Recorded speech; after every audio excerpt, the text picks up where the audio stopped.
Welcome, everyone. My name is Ian Markham, and I am the Dean and President of Virginia Theological Seminary. It really is my distinct honor to welcome you to this webinar hosted by our Center for Anglican Communion Studies. Virginia Seminary's Center for Anglican Communion Studies exists to resource practices of reconciliation. This is done through international partnerships, programs, and publications that equip international community, empower intercultural leadership, and enrich Episcopal Anglican identity. Now, the theme of the Centre's program this year is the Anglican Communion, a moment for justice. It's entirely appropriate then that the first event in this year's program is a book talk by Bishop Michael Curry. Bishop Curry is the presiding bishop and primate of the Episcopal Church. Elected in 2015, he's the first African-American to lead the denomination. A noted advocate for human rights and an author, Bishop Curry is recognized as one of the most popular preachers in the English language. In his new inspirational book, Love is the Way, Holding on to Hope in Troubling Times, Bishop Curry offers a roadmap for living the way of love. Through the prism of his faith, ancestry, and personal journey, Love is the Way shows us how America came this far and how it might fulfill its most life-giving promise for the future. We know Bishop Curry has been hosting talks virtually across the country, and we're thrilled that he's made VTS one stop on the tour. Thank you, Bishop Curry. If you don't already have a copy of Love is the Way, you can get a copy through Penguin Random House. A link for purchasing the book will appear on your screen shortly. Today's conversation is taking place as a webinar on Zoom, and it's also being broadcast live on YouTube and shared on Facebook. We will have almost an hour conversation, and we'll be weaving in questions from our audience throughout this time. We encourage participants to submit questions starting now through the Q&A function on Zoom or in the chat or comments section on YouTube and Facebook. We will try to get to as many as we possibly can. We will end today promptly at 1:45. In addition to introducing Bishop Curry, it's also my pleasure to welcome award-winning journalist Ray Suarez. A good friend of the seminary, Ray is a renowned international journalist and author, having held leading posts at National Public Radio, PBS, Al Jazeera America. Ray will be leading the discussion today, and I really would like to welcome and thank you, Ray. Great to be with you all. Good to see you, Dean, and a great pleasure to see you, Bishop. If you haven't had a chance to take a look at Love is the Way, do so. Let me add my voice to Ian Markham's. Now, of course, because we're living in a time of COVID-19, the cover, the bishop's keeping it close. Now he's got his COVID fro working there, and something a little more Stephen Douglas. Yeah, it's the Frederick Douglass. Frederick Douglass-like, a fierce mane now instead of a sort of welcoming. Yeah. But it is nice to see you, even in this odd circumstance. I've been writing from this room and talking from this room and doing radio and television from this room because of the peculiar times we live in. And now I'm able to talk to the presiding bishop of the Episcopal Church from this room. So adding a new distinction, that not one that I necessarily would have sought, but I'm glad that we're talking now in these days after the election, because Love is the Way is the heart of the Christian message. And yet we are living through days right now capping a bitter, divisive election season, but now even at a time when the results are being tabulated, entering a new national argument about what they mean and what they mean to who and who'll accept who as their president, and on and on and on. It doesn't seem like a very loving moment, so I'm glad we're talking right now. Why don't we begin with some advice for how to navigate this with friends, with relations, with people at church who you suspect might be on the other side of some of these questions. Well, Ray, thank you for doing this and for your kind words and for noticing that I still have some hair left, because I didn't know I had any left, to be honest. And thank you to Dean Markham and all of his team, and for the Center for Anglican Studies. Thank you all and all who have gathered. Yeah, this has been a tough moment, almost a perfect storm for this country and to some extent for the world. I mean, the pandemic is global. It really is a global pandemic. Just last week, the primates of the Anglican Communion met with the Archbishop of Canterbury and for 2 days, and part of what we did was listen to each other's stories about the impact of COVID-19. This is a global pandemic. And for us in the U.S. to actually have almost a disproportionate amount of cases and deaths, it just seems unusual. In that the most developed world with the most developed medical technology available to it has the highest. That just that in itself is stunning. But also to think about, for those of us, at least in the U.S., this has been a national time of racial reckoning. The murder of George Floyd kind of woke in the hip hop sense.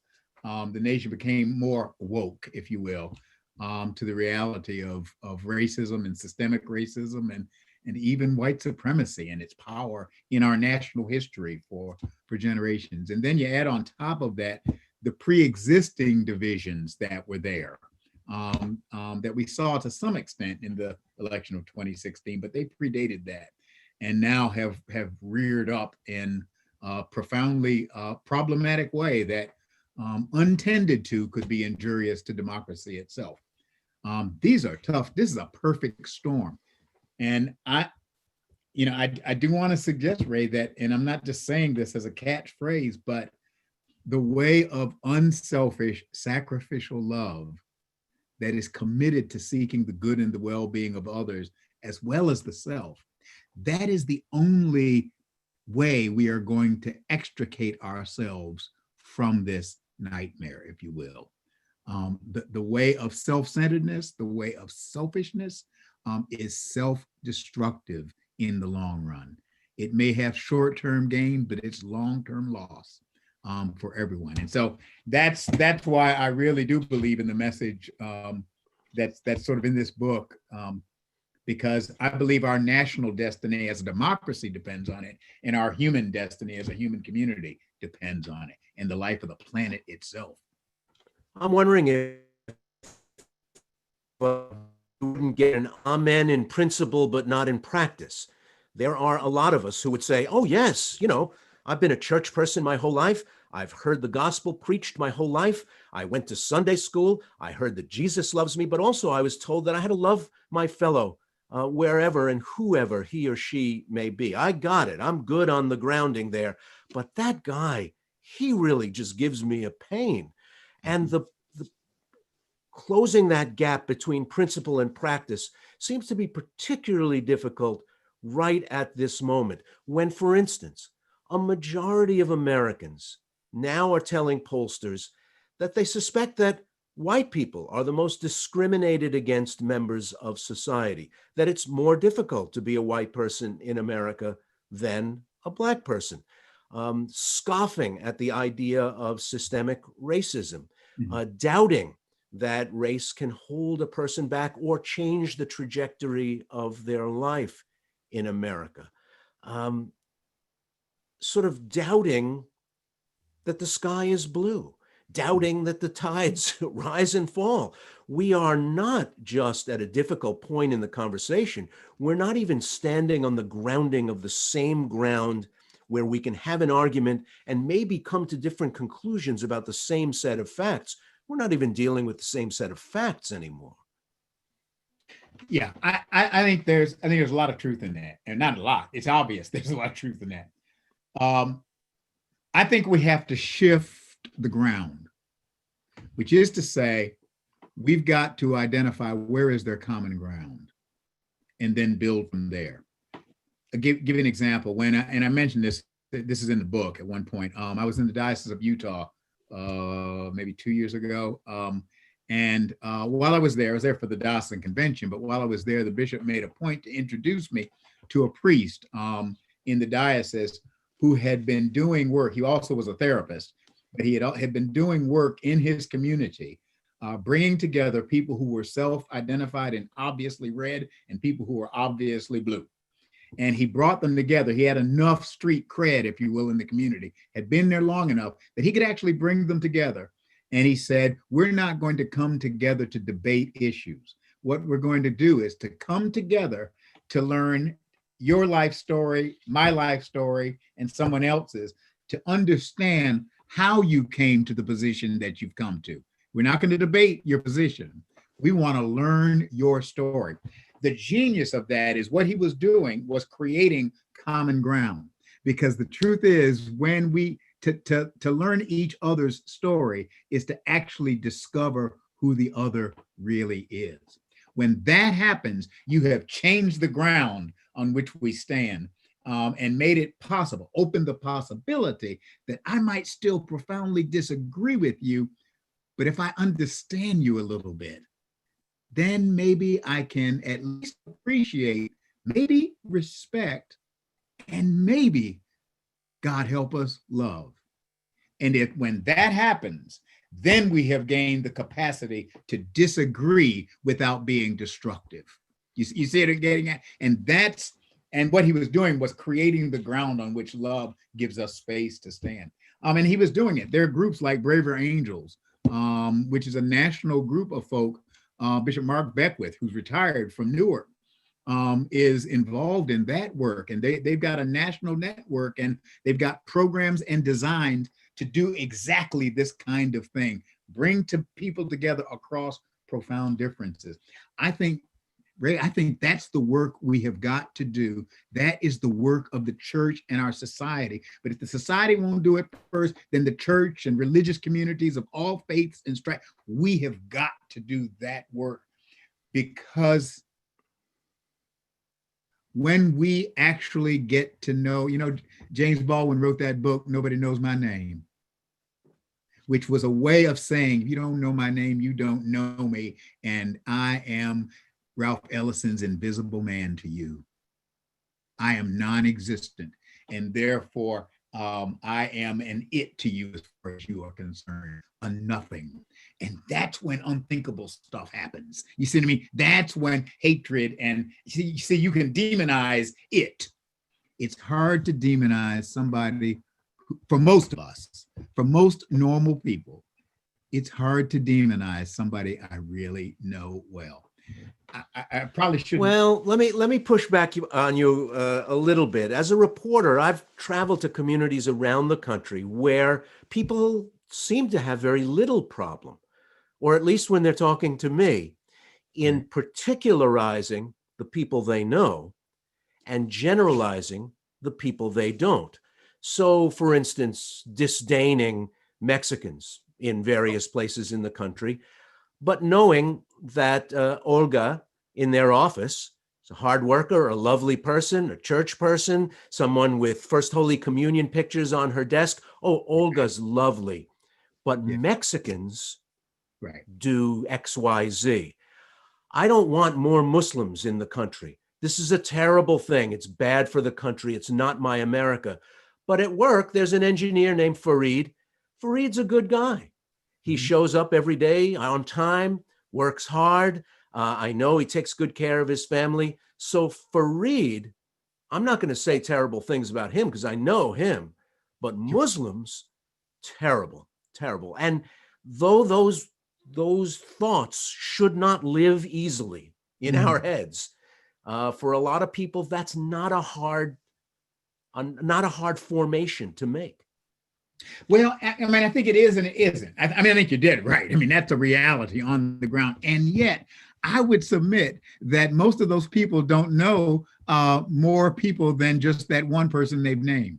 You see what I'm getting at? It's a very limited scope. So I can, this person contradicts the stereotype I have in my head. Oh, well, they're an exception. I mean, Black folk have lived with that where people would compliment you and say, "Oh, you're so intelligent and articulate." That's a put down. It's actually, it's not intended to be, but that's actually, Oh, I've been there, Bishop. You've been there, Ray. I know, exactly. So that, but the more exposure people have to a variety of people. See, one of the things that the motto of this country, e pluribus unum, from many diverse peoples, one people, that only works if we experience the fullness of the diversity. If we, that's why segregation doesn't work. Segregation works in contradiction to democracy itself. And I don't mean just racial, but I mean segregating our diversity where we don't actually know each other, like James Baldwin said, when nobody knows my name, that's, you can make exceptions to the stereotype, but maintain the stereotype. But when you see I'm exposed to the fullness, it's going to be hard to maintain that stereotype when I know not just Fareed, but Mohammed and Naomi, and and on and on and on and on. And when I begin, I'll give you an example. I think the LGBTQ folk community have really helped us. Something changed in America when people stopped talking about gay and lesbian folk as an object, or as an issue. Something changed when Ellen came out. And everybody loved Ellen. Before, and then they had to figure, well, we still love Ellen. You see, something changed when people started realizing there are people in their family who are gay, lesbian, transgender. I mean, they said, oh, okay, yeah, I know Uncle Joe or Aunt Mary or whoever it is. I mean, something began to change when we began to realize that there are LGBTQ people all over who we all know. You see, when it was just one, you can make an exception and you can pigeonhole them. But when we realize this is part of the diversity of our humanity, when we know each other's names, and the LGBTQ community made a point, coming out day, and those kinds of things, where people started to discover, oh, well, I already know LGBTQ folk. I know more and more. And it became norm. It became normal. And suddenly the stereotypes didn't work anymore, or don't work as profoundly anymore. And slowly but surely, as society, we've watched the evolution of American society. I mean, it's not complete, it's not finished, but a lot has changed when we allowed folk to come out of the closet in secret and become public for who they were, for us to learn their names. And that's a game changer. It really is. And I think that's what it's tough work though. It's tough work, but it can be done. It's only 16 years since Massachusetts became the first state in the Union to allow same-sex marriage. Yeah. It was a difficult political straddle for John Kerry, because that happened to be the same year he was nominated for president, and the convention was in his hometown of Boston. The stars lined up in a difficult way, and the other party exploited that opening, believing, and it was still the case in 2004, that most Americans would be against not only same-sex marriage, but civil unions. It is remarkable. It's head-spinning almost to think that it's just been 16 years since then, yet that issue has had the power, still has the power, to divide our church, to set off family fights, and to create difficult situations for us as a denomination and for our denomination in the world community of Anglicans. And you write about that in the book. Yeah. And and the reality is this kind of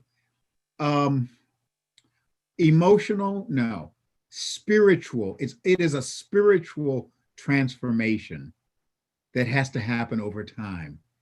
And that takes a while. I mean, you have to do, I've often said about civil rights and human rights, you have to change laws, you have to change policies and practices, but we've also got to work at transforming hearts. The prophet Jeremiah in Ezekiel talked about this. We must take hearts of stone and give them hearts of flesh.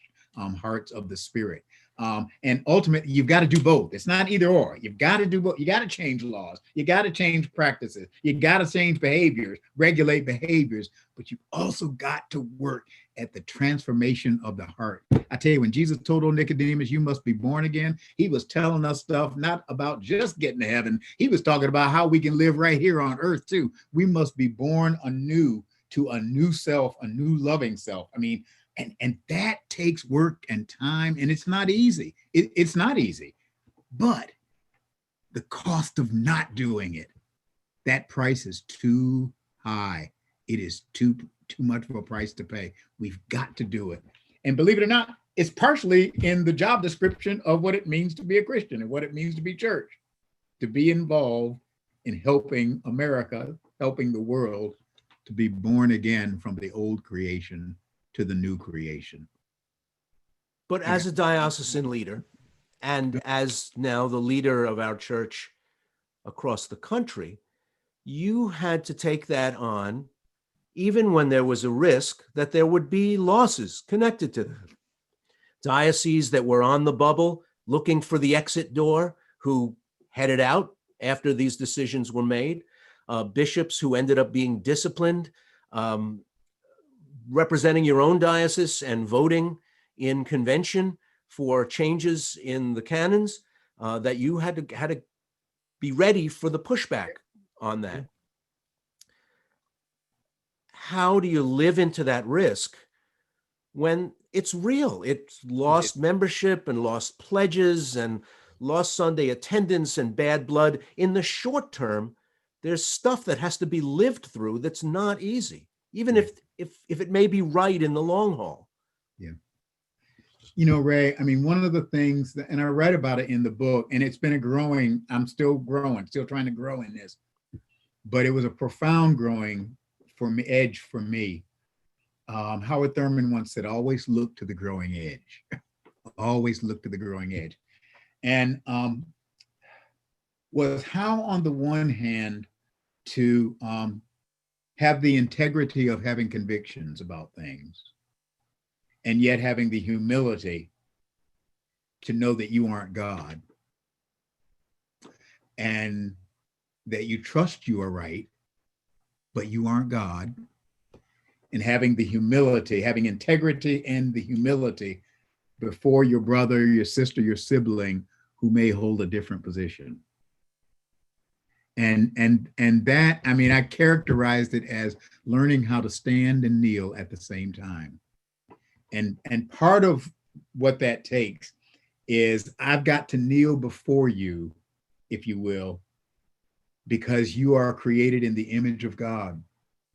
I believe that, and that there is something of God that dwells deep within you.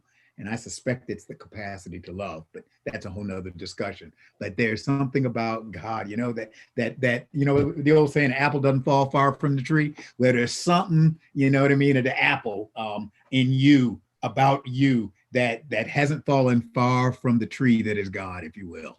And I have to kneel before that, because you are of infinite worth and value. Dr. King said, of infinite metaphysical value.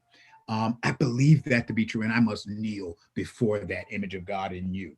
And yet, at the same time, I must stand for a conviction, a belief, for what I stand for. And somehow I've got to do both postures at the same time. If I'm doing both at the same time, then I can't demonize you. I may disagree with you, but I cannot demonize you. I cannot dehumanize you, even though I disagree with you.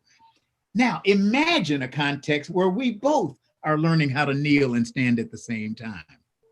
You see, we have created, just in that interchange, that's where love has created a space for both of us to dwell, even in profound disagreements. Now, I know that may sound like, wow, that sounds like a wonderful utopian vision. Let me tell you something. It's actually part of what democracy is about. The capacity. Oh, absolutely. It really is. So this is no more a dream than the American dream. E pluribus unum, that it is possible to create government of the people, by the people, and for the people, knowing full well the people are going to disagree. But I'm glad you cited in the book the excellent work of journalist Jim Bishop, Yes. who in his book, The Big Sort, explains how over time we have retreated to our neutral corners. We don't have to spend time in each other's faces anymore. We don't have to spend time in each other's communities anymore, because we've separated quietly and without much fanfare, separated ourselves. If you are a Republican, you are more likely to live in a community full of Republicans. If you are a Democrat, you are more likely to live in a community full of Democrats. And it goes through the various proclaimed identities, not just party affiliation. You're more likely to live with people like you than in the more haphazard, more organic communities that we had before that weren't quite so sorted. Thank God. I mean, I grew up in Brooklyn, New York, a very diverse, crowded, interesting, yeasty place, and I never would have known a lot of the people I grew up with and had to deal with. I mean, I had to learn how to deal. I had no choice. And that was a gift to me, but it's a gift that maybe teenagers today are not having, because they tend to grow up in economically and in other identities, more homogeneous places. It's tougher, isn't it, to pull off the work that you've been talking about, to find a vessel that'll hold us all, to find an arena where we all stand together than it was when you and I were coming up. You're absolutely right, Ray. And I'm convinced that that may be one of the profound works that we who are church, but not just we who are church, we who are people of faith. This may be one of our profound works in this time that we have to do. And the thing is, one of the things I learned from Bishop Chip, the late Bishop Chip Marble, who is the Bishop of Mississippi and a real mover in Mississippi, who just did some remarkable things around race, around LGBTQ folk in Mississippi as the Bishop of Mississippi. And one of the things I learned when he retired and came in and helped me out in North Carolina when I was bishop there, Chip used to always say, progress never happens by accident. It happens because of somebody who intentionally sought and worked until something happened. Dr. King said it, progress never happens on wheels of inevitability. It takes people working hard and praying and working. And like that parable Jesus told about that woman who kept going to the judge and he wouldn't listen to her. She kept coming back and kept coming back and kept coming back, like Winston Churchill. She didn't quit. She would not quit. That's the kind of work and effort and prayer that it takes to change anything, because I mean, change is hard for a variety of reasons. One, because you get, I know in my own life, the older I get, the more comfortable I am with things just kind of being the way they are. And we've all gone through this experience of this pandemic. I mean, I found myself looking back at January like it was the golden age. What a January,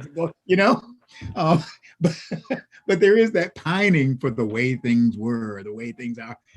That's human. So to change, even for the good, takes extra work. I had a consultant once, a dear woman named Susie Miller, who was just extraordinary. She was a consultant for me when I was a new bishop, an executive coach kind of, but she was also a spiritual director. And she used to say what consultants often say, many systems do not change until the pain of remaining the same is perceived as greater than the pain of the change. Then the change happens. The Montgomery bus boycott succeeded because of the boycott, but it also succeeded because the boycott inflicted enough pain on the economic realities, and businesses across the nation began to say, this is not good for business. The pain of remaining the same was perceived as greater than the pain of the change, to desegregate and maybe to even integrate. That's true in social systems. It's true in human systems, human families. It's true in individual lives, which is one of the reasons change is always difficult, even if it's for the good. In diplomacy, you'll often hear references to something called proximity talks. And the idea is that in proximity, you are forced to encounter each other, forced to encounter each other's demands, forced to live in each other's presence in a way that eventually gives way to compromise, to discussion about what's really hard. And proximity talks are hard. Yeah. And I wonder if we are living at a time where it's too easy to walk away from each other.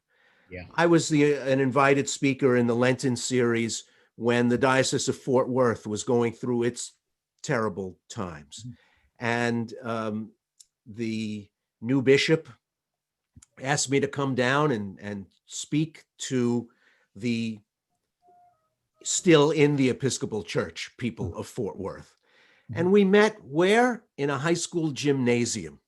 And we had Eucharist, and I gave a talk, and those people were in full-on mourning, not just for the physical comforts of the pews and the columbariums where their parents were buried, and the altar and that they were married at, and the font where their children were baptized. They were in mourning for a kind of painful divorce that they were going through with people who they still loved and people who they missed. And I thought, gee, that was when I was thinking about proximity talks. If you are forced to be in each other's faces, you're forced to work it out. But we have created a world in so many ways where you can just bail. You finally can say, I'm done. Yeah. And you'll leave.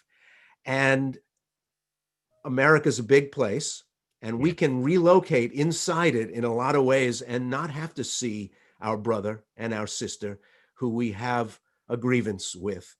And what the Episcopal Church has experienced writ small, a lot of hard feelings and a lot of walking away and a lot of sad partings. Maybe our country is going through right now at the same time. And because we can't have proximity talks, we're not forced to work it out. Right.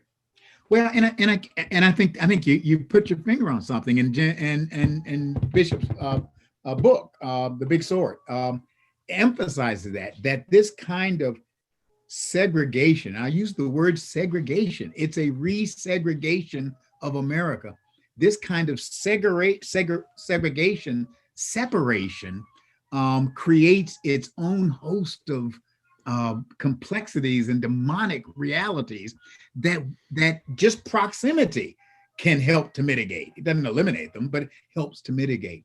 And there's this old, there are theologians listening to this, but I'm going to quote him anyway. But Paul Tillich said, the essence of sin is separation.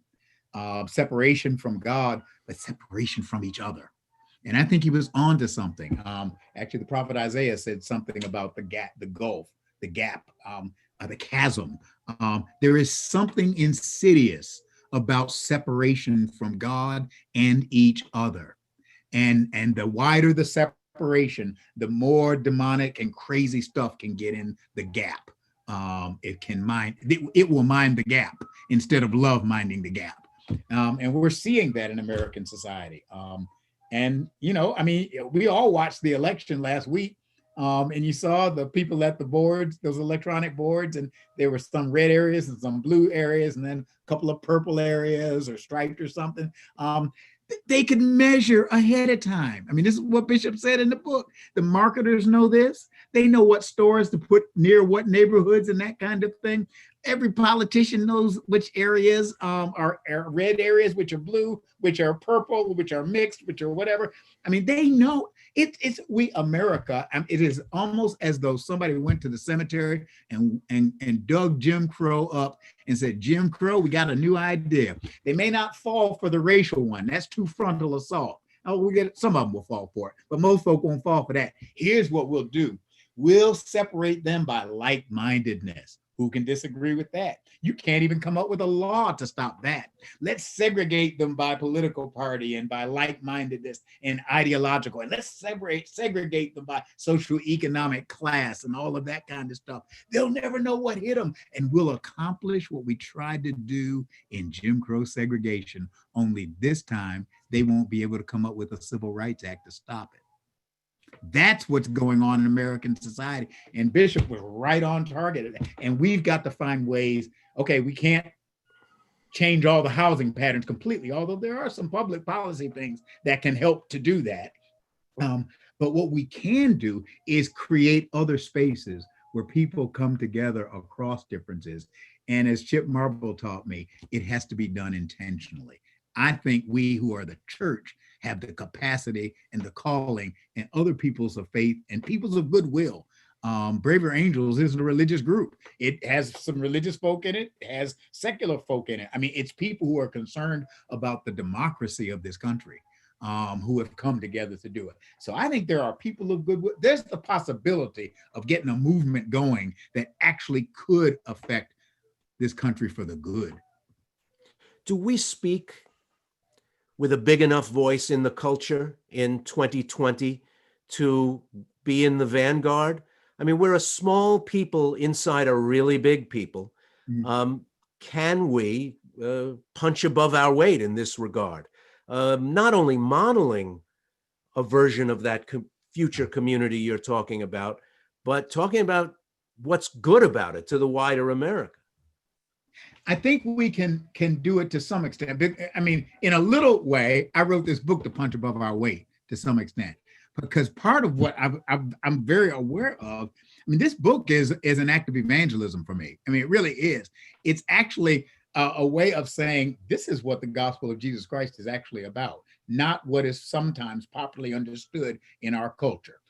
That it is about a way of love that can transform individual lives, social lives, and a global life. It is about a way of love, a way of life that actually makes a difference and can make a difference, but it's hard work to get there. It can be done though. I think we as a church can punch above our weight, but not just on our own by doing this work ourselves, but by inviting others to join us in this work, to join in this work ecumenically, interfaith, and when I say interfaith, I mean not just religious faith, but non-sectarian, other people in this country. I think that's one of the reasons I've been encouraging Braver Angels and all that kind of stuff.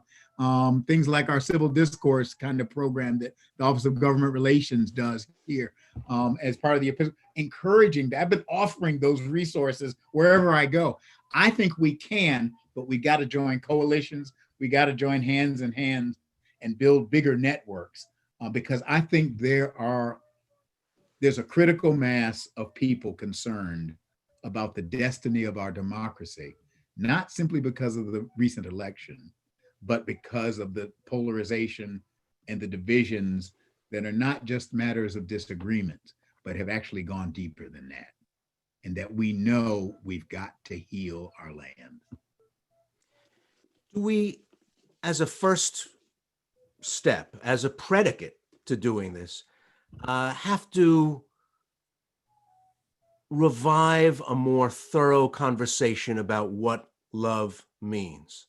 Yeah. Not top 40 love, well, not necessarily, but love in all its dimensions, so that we can reclaim that idea that we don't have to be gazing dreamily into each other's eyes 24 hours a day, that we don't have to agree with each other all the time. We don't have to just want to just give everybody a hug. There's a kind of love, an adult, fully present, fully fleshed love that is part of the work of being alive, that has nothing to do with romantic love, that has nothing to do even sometimes with affection.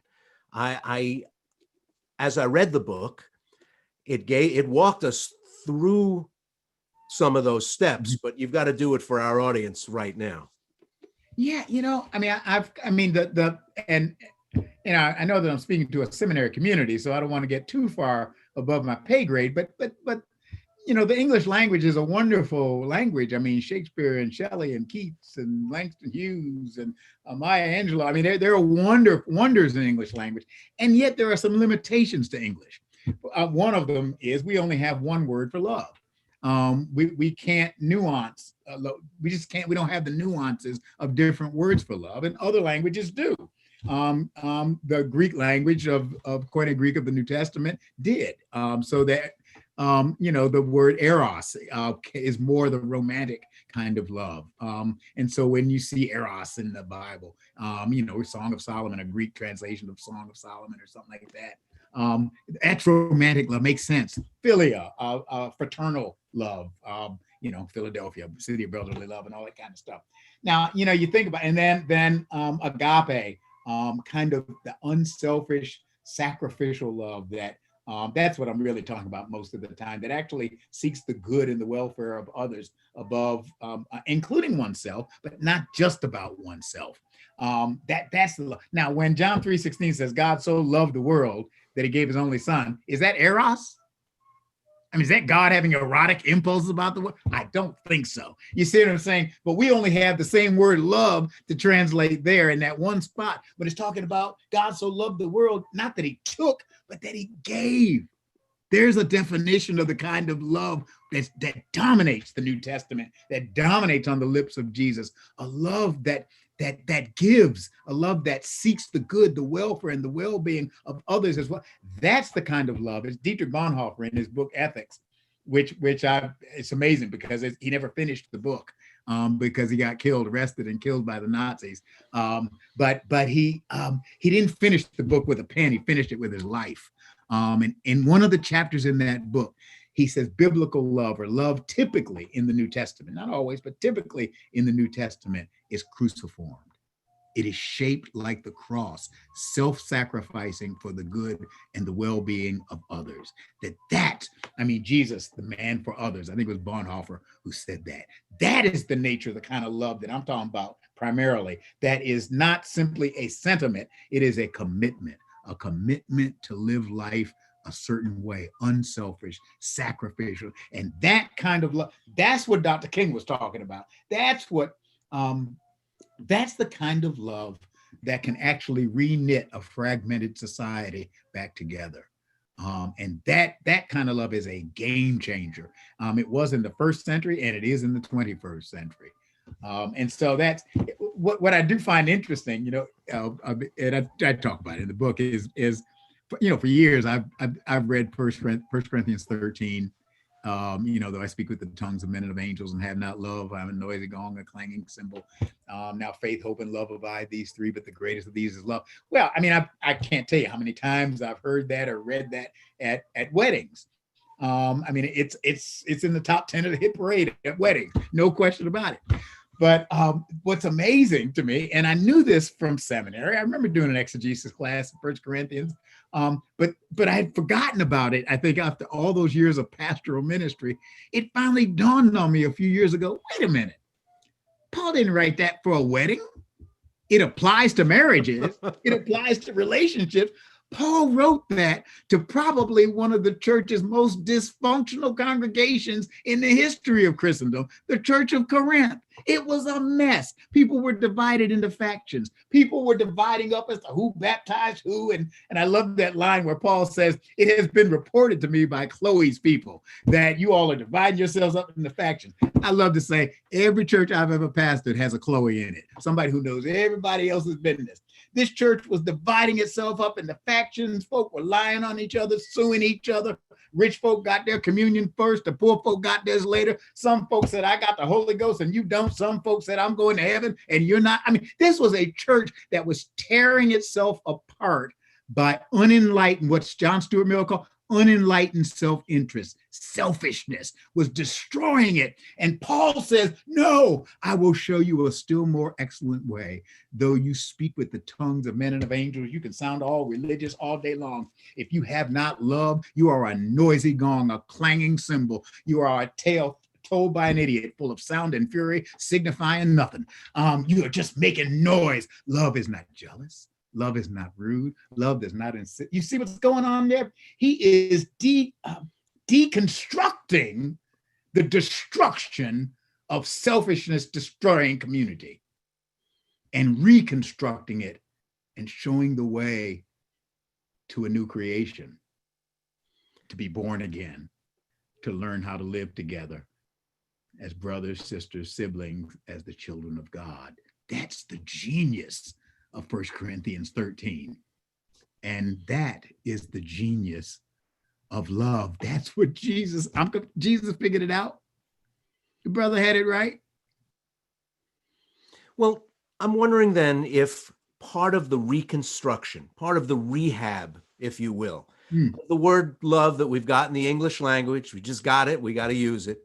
Yeah. Whether it would help if the kind of thing you were talking about was not only coming from the mouths of preachers, Yes. not only coming from people with collars or preacher tabs, but were coming from leaders in other contexts who were ready, because think about it, it would sound a little soft-headed and a little odd for the mayor to be talking about love. Yeah. It would sound unusual for the governor to be talking about love, or the county commissioner. It shouldn't be, Shouldn't be, but it right? would be. Right. You And wouldn't expect it. right. And in that wider, multifaceted idea of love, it might be useful, especially at a very, very secular time, to hear about love in all its dimensions from other people of authority in the society, besides just preachers of the word and the various words that there are. I agree with you. Unfortunately, I'm one of the preachers, but yeah, I agree. Right. But you know what's interesting is it was interesting to watch the demonstrations, the protests this summer. I heard the word love over and over again. Most of the protesters, very few of them were violent or causing trouble. Those are extremists. But the protesters were our children, our young people. They were asking, I mean, you saw the word love on the placards, on their signs over and over again. In secular culture, there's more music that's moved beyond just romantic notions of love. You know, I mean, that's still there, of course. To talking about, I mean, Stevie Wonder was doing, I mean, Marvin Gaye was talking about, and there's been a drumbeat of love trying to emerge in secular culture that hasn't always filtered up to, you know, I suppose it's sort of tough for politicians to talk about love. Again, because we only got one word. I think there's some of that. There's some difficulty. When I was interviewed by the Harvard Business Review 2 years ago or so, and at one point the interviewer said, "Look, the language of love isn't one that communicates or that's often heard in the corporate world where most of our readers live. Can you translate it?" I said, "Yeah. It's the difference between living just for me and living for we. We includes me, but me doesn't necessarily include you. And therefore, if love is about living for we, that includes me, what the South African tradition calls Ubuntu. I am because we are. And that, if we get, sometimes we may have to reframe it in language that other folk can use. Somehow, at some point, our political leaders are going to have to invite us to love each other in America. It's going to take that. It's going to take that. We're going to have to claim this, that we're going to love each other. Now, it's bigger than loving each other just because we're Americans. We're human. But let's start somewhere. Claim the, you know, let that hymn come later on that says, claim the high calling angels cannot share. Sometimes we got to claim the high calling. And we need our leaders, our political leaders, to claim that high calling, to like the psalmist says, set me on a rock that is higher than I, to set us up on a rock that is higher, not to let us dwell in the gutter and in the muck and the mud, to set me on a rock that is higher than I. Show me the better angels of my nature. Show me and invite me to be better than I would be on my selfish self. That, I mean, that they can call us to that. We need our leaders to call to that. And there are some. I mean, there are some. And there are some in the corporate world. There are, there really are. There are, you know what? There's more good out there. There's more virtuous out there than we often know. It's just that the sound of, remember when you were a kid and you were on the playground and everybody was playing over in one side and playing football. And then if a fight broke out somewhere on the other side of the playground and somebody hollered, fight, fight, everybody ran over to where the fight was. That's how we human beings are like that. I have no idea why, but we're kind of like that. And yet the truth is, most of the time, most folk aren't fighting. Most folk are decent people, want to live decent lives, want to be kind. Most people reflect that image that God put in us. Most of us do. But the reality, I know the reality of sin and the reality of selfishness, it's there. It's always there. But good is greater than that. I refuse to believe that the selfish, the sinful, the evil is going to win. God is God. As long as God is God, good is going to win. Love is going to have the last word. If you've been listening to our conversation and kind of itching to join it, you can use the Q&A function down there at the bottom, enter a question, and we'll see if I can get to it. Greg asks, Bishop Curry, there are contemporary communities of persons who have embodied the kneeling and standing. Are there contemporary communities or persons who've embodied the kneeling and standing of which you speak? John Lewis comes to mind. Are there others? There are others. I mean, I've mentioned Braver Angels, but there are other communities locally that I'm aware of. I'm sure that there are more nationally. I know that there are people doing this because I've seen some of them. I've seen it in the church. I've actually seen it in the church. As much difficulty as we've had, and we've had difficulty in our church around issues of sexuality, human sexuality, and all of that. And yet I've also seen, and I saw it as a bishop of a diocese, I have seen moments and times when people have knelt and stood at the same time. I've seen them do it, which tells me the capacity is there. And it's happening. It's happening around. I think we have to intentionally work at making this happen. I think we do. What I've described is basically what's often called nonviolent communication, nonviolent living. I was just doing a video earlier this morning for the border bishops conference coming up the end of this month, I think, on the border. And this time they're focusing on global peacemaking, to be peacemakers and actually doing some of the practices and some of the trainings that help to give people tools for actually living a life that is a peacemaking one, that actually does make for real and genuine peace, not peace at any price, but genuine peace. Anyway. Maggie asks, if pain is such a great instigator for change, then how can love be as effective? Whoa.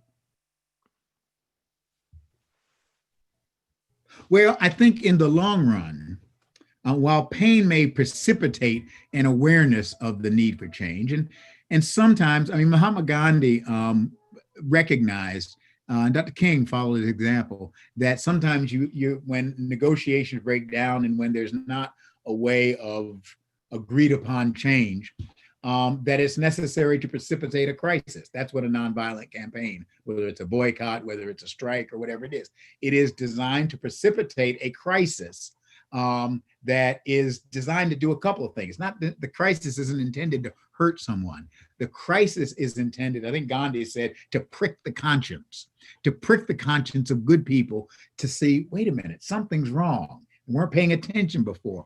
When the American people saw Bull Connor sick German Shepherd dogs on teenagers in Birmingham in 1963, folks said there's something wrong with this. When America saw George Floyd choked to death on that cell phone of that 17-year-old girl, most people said there's something wrong with this. You see what I'm saying? Now, nobody wanted anybody to have to die, but there is something about that conflict that pricks the conscience enough to awaken it. And an awakened conscience is going to want to respond by positive action that tries to remediate whatever it was that was wrong. Now, where the love comes in as a necessity, the process for one pricking the conscience must be bathed in love, unselfish love that is not about hurting or harming, but is about changing the heart. And it must be followed by a commitment to a loving way that creates a future for both those who have been put down and maybe those who have benefited from putting others down. That the heart, at the heart of slave and slave master must be touched. The hearts of oppressed and oppressor must be touched. Otherwise, you degenerate into a bloodbath, a civil war bloodbath, and nobody wins. It's either that Dr. King said it well, we either learn to live together as brothers and sisters or perish together as fools. The choice is ours, chaos or community. Love, a commitment to the way of love, is a way of making sure that our actions don't degenerate under the rubric of justice into revenge. We got several questions about the ideological narrowing of the Episcopal Church. Lorna asks, I'm concerned that the loss of our more conservative brothers and sisters that happened in 2003 has crippled us in our attempts to engage those who think differently about issues. What do you think? Well, I think there was some of that, but I can honestly say that my experience of the church is that we are profoundly more diverse. And I don't mean just in terms of ethnic or ethnicity or that kind of thing, in terms of theological and political opinions and understandings. I know that as Bishop of North Carolina, that was the case. I mean, believe me, wherever there are 2 or 3 Episcopalians, there's always a third opinion. I mean, it's just sort of a given. And that actually is true. There's more diversity among us that I've experienced. I mean, I'm actually experiencing it in terms of our views and understandings than you would expect. You would assume the Episcopal Church is just a liberal denomination. My experience is it's much more varied than that, especially when you travel around the country, when you move off the coast, when you actually experience the Episcopal Church in all of its breadth, you'll discover there actually is a wondrous diversity of thought and of perspective that I think is good. Now, we've got more work to do, but I still think that is, I think it's good. And in the long run, we need to be a church that is truly Catholic, truly universal. And that's not just ethnically diversity, but that's also political diversity and even theological diversity. I think that's critically important. One way that we don't match the changing America is in our racial makeup. The church is about 90% white, which you can probably pull off in a country that's still about 2/3 white or so. Mm-hmm. But in 25 years, the country will be half non-white, and it's tougher to be a church that's 90% white in a country that's 50% white. Can we pull it off? Do we even want to? Right. No, I think the Episcopal Church must mirror the face of America.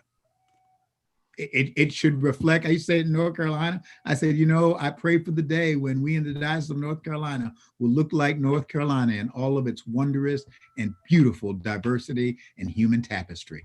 That's the Church Catholic. That's the Church Universal.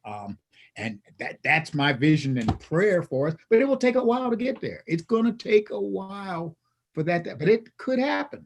It could happen. And there's some seeds happening even now. Even now, there are some happening in local communities in small ways where we're seeing real multiracial congregations emerging, younger congregations. I mean, it's actually happening, but it's slow because you're going against cultural trends, housing patterns, cultural. I mean, there's a lot going on, but there's some people working at it, like Chip Marble told me, with intentionality. So we're still going to be here in 2050.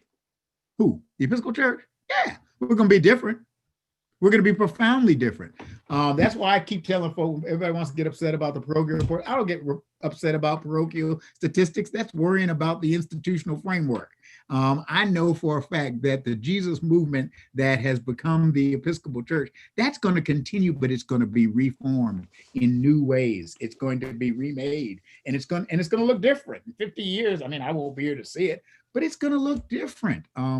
we're going to be a lot of house churches, a lot of small intentional communities, a lot of small communities. There'll still be some big places and all that, but it's going to diversify even in its structure and organization. And the church is going to live, trust me, Jesus said the gates of hell will not prevail against it.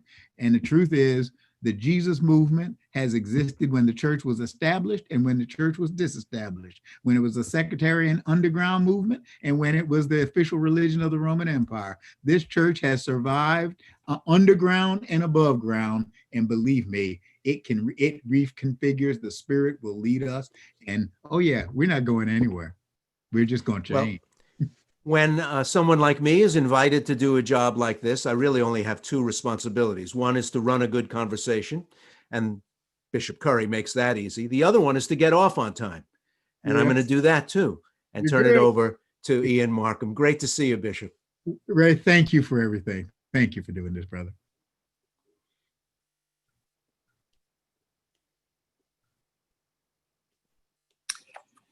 Can I just say that was an absolute extraordinary exchange we've just witnessed. There are many things I love about listening to Bishop Curry, and one of them is the way in which he sort of navigates from John Stuart Mill to Dietrich Bonhoeffer. And when you read the book, let me just stress, his grandmother is a prominent interlocutor for framing his thoughts and worldview.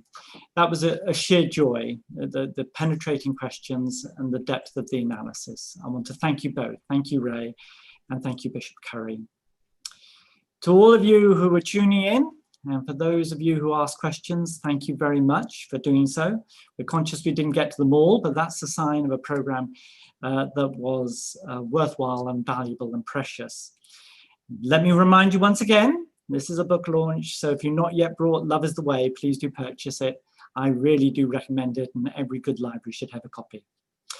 As we end, let me remind you that the next Centre for Anglican Communion Studies webinar will be on Wednesday, November the 18th at 5 o'clock Eastern Standard Time. The subject will be Indigenous Voices, Justice and Our Land. And our guest will be the Reverend Katenya Aruyira, Principal of St. John's Theological College in Auckland, New Zealand, and Bishop Carol Gallagher, Canon for the Central Region of the Diocese of Massachusetts.